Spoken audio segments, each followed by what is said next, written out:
젠더 혁신 프로젝트는 여러 분야에서 지금 진행이 되고 있어요. 뭐 의학, 과학뿐만 아니라 공학이라든지 어떤 뭐 환경이라든지 뭐 전 분야에 걸쳐서 진행이 되고 있고요. 말하자면 이제 세포의 성별도 우리가 고려를 해보면 어떨까?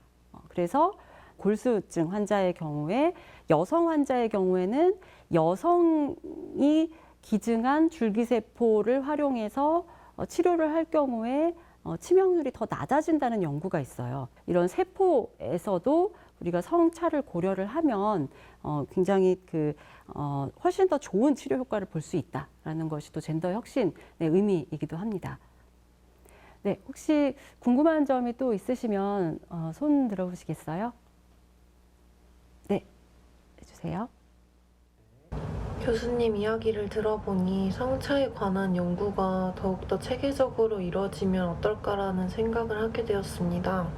남성과 여성의 뇌에 관한 부분은 다양한 연구가 이루어지고 있는 가운데 뇌뿐만 아니라 다른 부분에서도 성차 연구가 이루어져야 할 것 같습니다.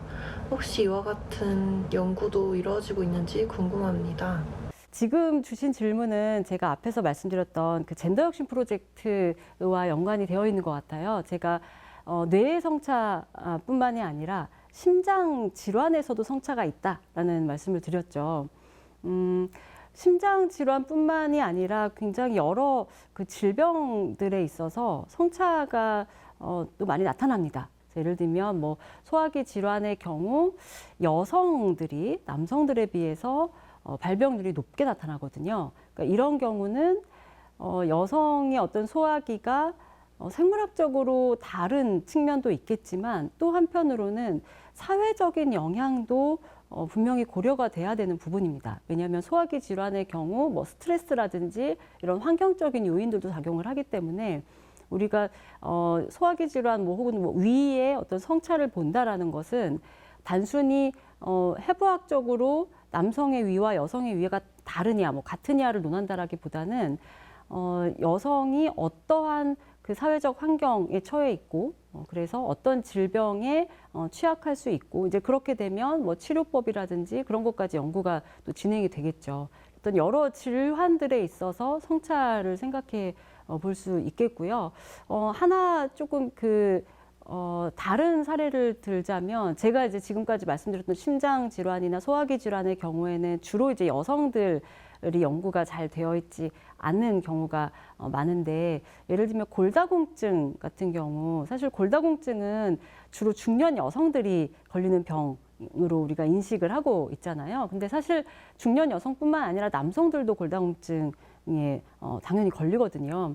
그러니까 그렇게 되면 지금 우리가 만약에 이렇게 성차를 생각하지 않는다면 골다공증의 경우에는 여성 환자들을 주로 연구를 하게 되겠죠.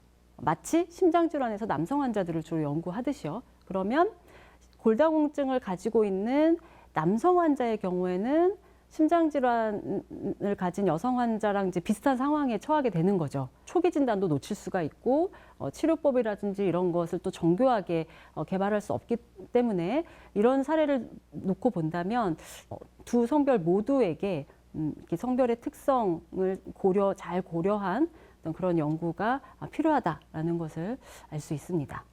핫클립 재밌게 보셨나요? 대한민국 과학 전문 방송 YTN 사이언스의 유익한 콘텐츠를 더 보고 싶으시다면 여기를 누르시고요. 또 구독도 부탁드려요.